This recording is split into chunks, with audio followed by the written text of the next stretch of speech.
Namaste. Hi, I'm Dr. Susan Corded. I welcome all of you to another episode of Corporate NPD series. All the Corporate NPD series are only for your awareness. Please keep in your mind when you're listening to these videos. Today, we are going to discuss about a particular topic, which is, you can see everywhere this particular relationship, which is the leader and follower relationship. You can see it among your friends and, like in your family, in your surroundings and social systems, and in the organization especially. Here we are looking at the organization, how the leader and follower relationship happens, and specifically with an emphasis is given to the narcissistic leader and the victim follower.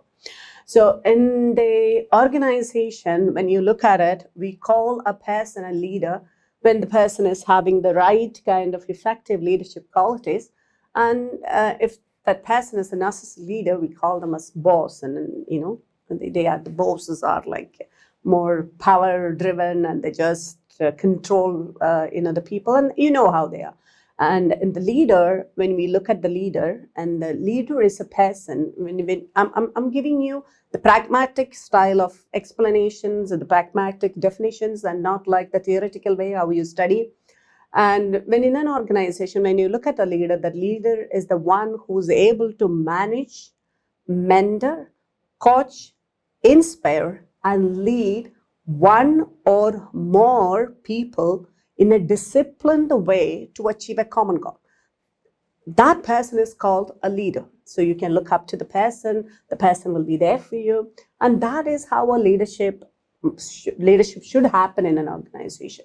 So in the organization, you can see not just the leader, you can see the follower. And if you become an effective and a very good follower, you can make into leadership positions. And if you're not a good follower, and it is very difficult for you to make into a great leadership in any place, whether it is an organization or in your family or in your society or in your any kind of a team or anywhere. So let's understand this. You know that the leader leads and the follower follows. So in the case of follower, there are different types of followerships. We can see that, like in a team, when you a leader is there, you can see that there are followers of different nature, and the different nature is divided with their thinking process and their actions, their behavior, the thinking and the behavior. So we consider in the thinking two aspects, which is critical thinking and the non-critical thinker.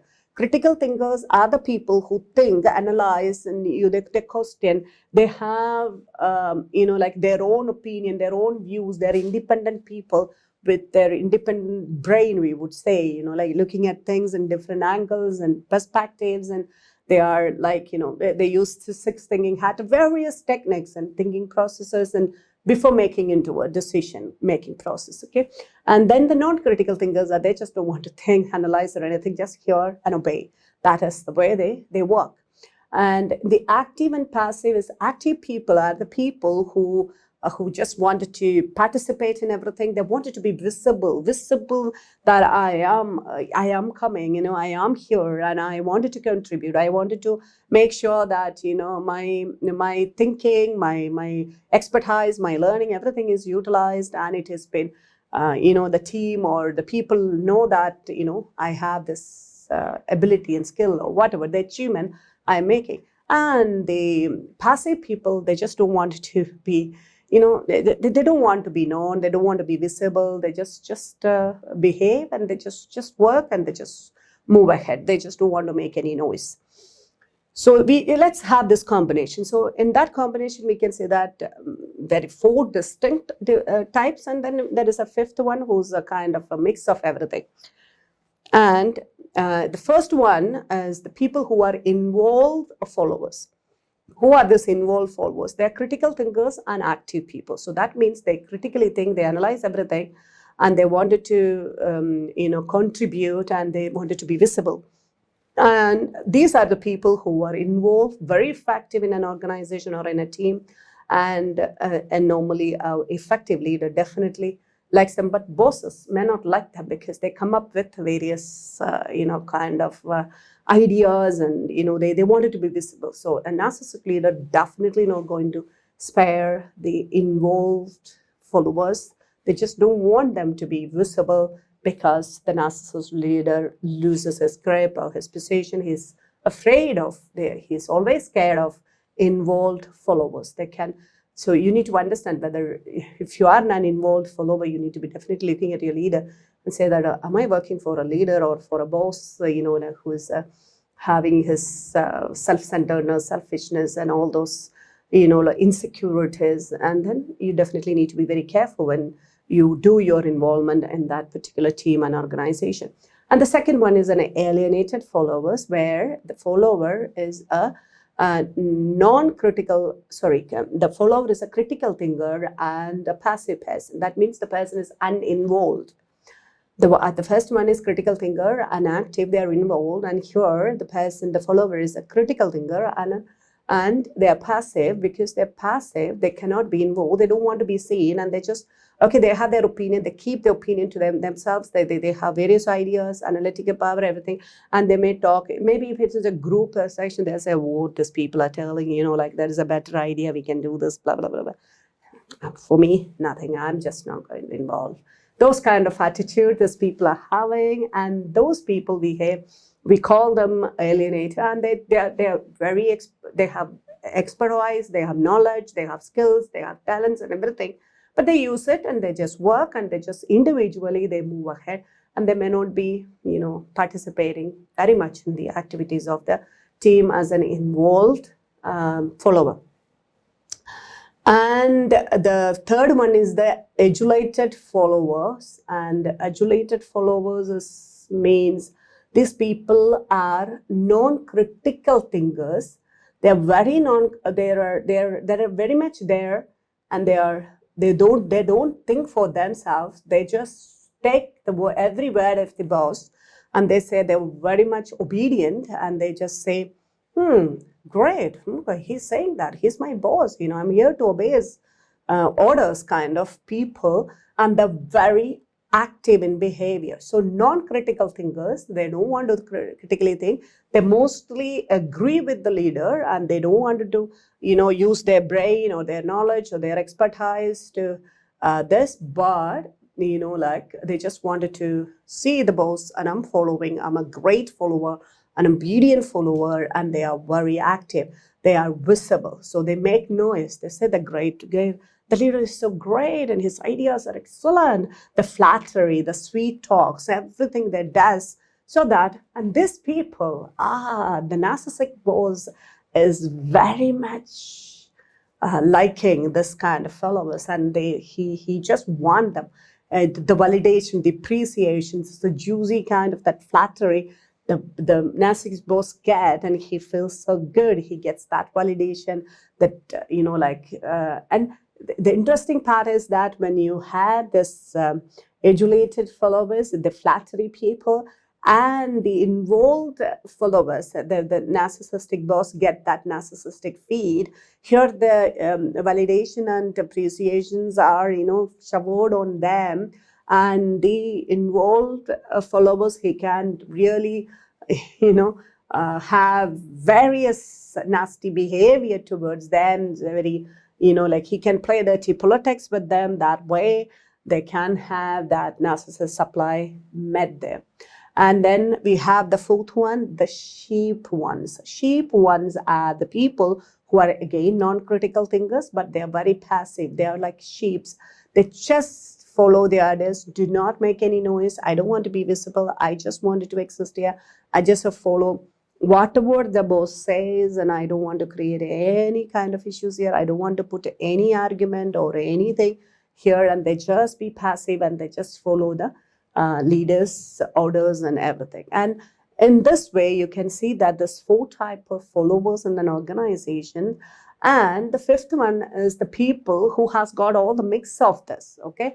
They just have all the four, and they are the people who survive in an organization. These 4 types can have different, they may survive, they may not survive.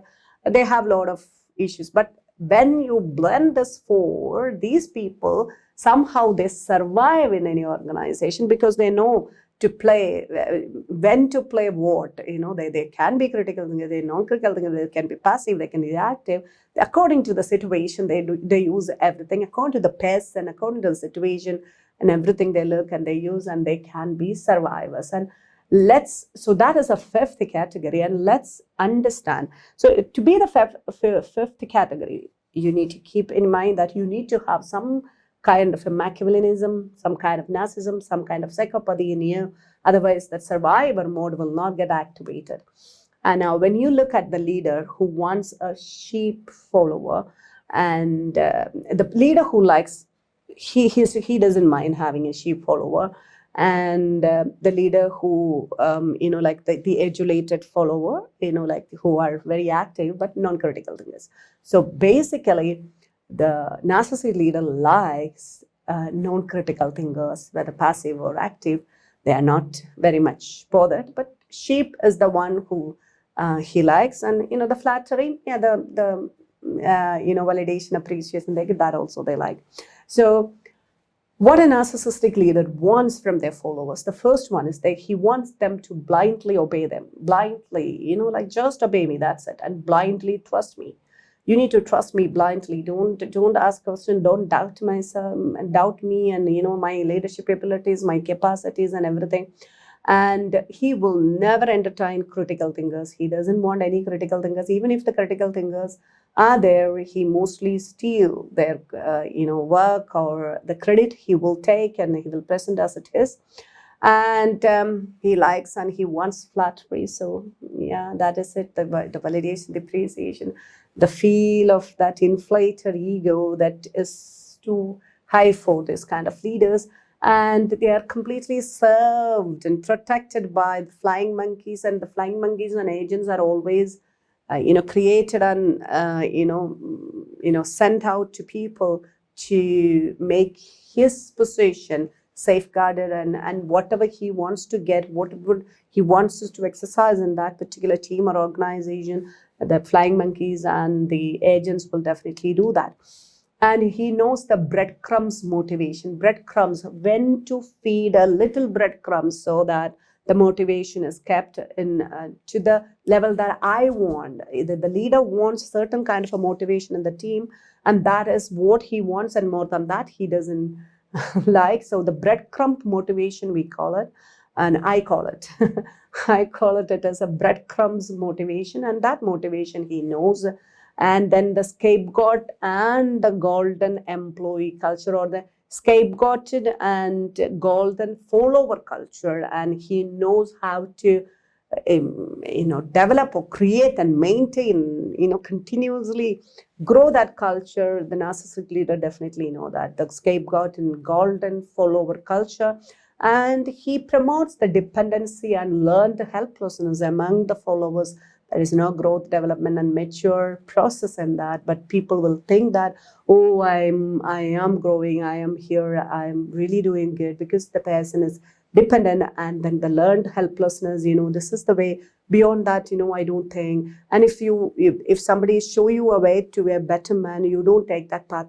You just blindly trust and follow your narcissist leader, and you just continuously go there. So there is a learned helplessness, and everything should happen through the leader. The leader must know the leader is the one who is in control, and everything needs to happen through the leader. And these are certain characteristics, and like the leader likes the follower to do, and that is how the leader-follower relationship happens in any narcissist leadership and followership relationships. And this is something that you need to keep in your mind. And when you come across these kind of things, you can understand, and you can help yourself in your life, and self-build, yourself, and more effective in your organization, and you can help yourself grow as a great professional, and also you can be an effective organizational person, or create an effective organizational personality.